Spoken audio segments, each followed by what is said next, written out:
नमस्कार दोस्तों, मेरे YouTube चैनल में आप लोग का स्वागत है। आज मैं एक नए टॉपिक पे आप लोगों के सामने वीडियो लेके आई हूँ। अगर आपको वीडियो अच्छा लगे तो लाइक कीजिएगा, सब्सक्राइब कीजिएगा और शेयर भी कीजिएगा ताकि लोगों को भी इसके बारे में जानकारी हो सके।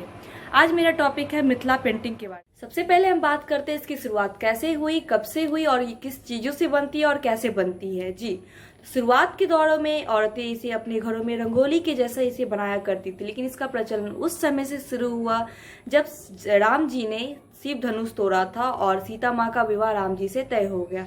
इस खुशखबरी में जनक जी ने पूरे जनकपुरी को मिथिला पेंटिंग से सजाने का आदेश दिया। उस समय सारे मिट्टी के घरों पे और पौधों पे, पेड़ों पे मिथिला पेंटिंग से सजा दिया गया था।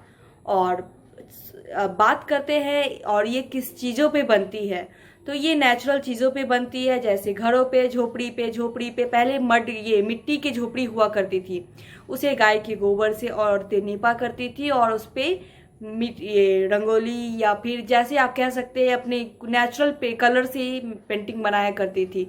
नेचुरल कलर ये कैसे तैयार करती थी, ये उस टाइम कोई डाई, ये मिथिला पेंटिंग कोई भी डाई वगैरह से नहीं बनता है, ये घर में खुद से तैयार किया हुआ कलर से बनता है। कलर हम कैसे तैयार करते हैं, ग्रीन कलर के लिए पत्तों का यूज, ब्लैक के लिए गोबर का जो गोईठा होता है उसे जलाकर उसका जो राख होता था उससे काला कलर बनाया जाता था, पीला के लिए हल्दी, और भी ऐसे ही कलर बनाया जाता था नेचुरल चीज़ों से। इसे कलर खरीदा नहीं जाता था। और ये बनता किस चीज़ पे था, बनता था घरों की मिट्टी पे या फिर खुद से बनाया हुआ पेपर पे। पेपर खुद से कैसे बनाते थे ये भी मैं आपको बताती हूँ। पेपर बनाने के लिए जो पेपर होता था उस पे गाय का जो गोबर होता था उसे कॉटन कपड़ों से लेके पोंछा जाता था और बबूल का जो गोंद होता था उससे उस पे लगाया जाता था। तो हम बात करते हैं ये इस पेंटिंग में क्या क्या बनता है। ये हमेशा प्रकृति को दर्शाते आया है, क्योंकि ये हमेशा मानते हैं ये प्राकृतिक चीज़ों पे ही बनता है, प्राकृतिक चीज़ों से ही बनता है और प्राकृतिक चीज़ों को ही दर्शाता है। जैसे कि आप कभी भी मिथिला पेंटिंग में बिल्डिंग, कार ये सब नहीं देख सकते। इसमें हमेशा इंसान, भगवान, पेड़ पौधे, पक्षी, जानवर यही सब दिखेंगे आपको। अब हम बात करते हैं मिथिला पेंटिंग कितने प्रकार के होते हैं।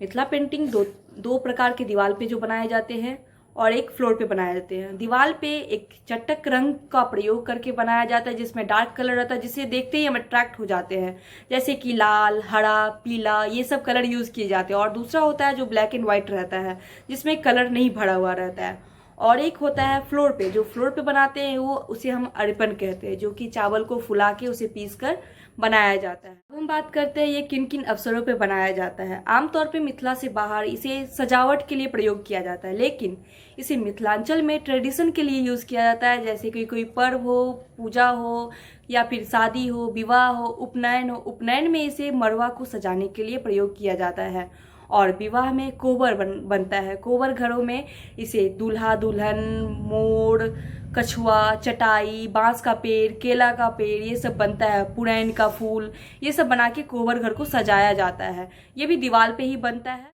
जैसा कि हम जानते हैं ये मिथिला के साथ साथ, बिहार के साथ साथ, हमारे देश के साथ साथ अन्य देशों में भी इसका प्रचलन हो रहा है। बाहरी लोग भी इसे पसंद कर रहे हैं और मुझे बहुत खुशी हो रही है कि मेरा बिहार भी अब जैसे सीता माँ के विवाह के टाइम में जनकपुर को मिथिला पेंटिंग से सजाया गया था, उसी तरह भी पूरा बिहार को मिथिला पेंटिंग से सजाया गया है। स्टेशन हो, कोई भी चौराहा हो, गोलंबर हो, सभी चीज़ों पे मिथिला पेंटिंग आपको मिलेगी।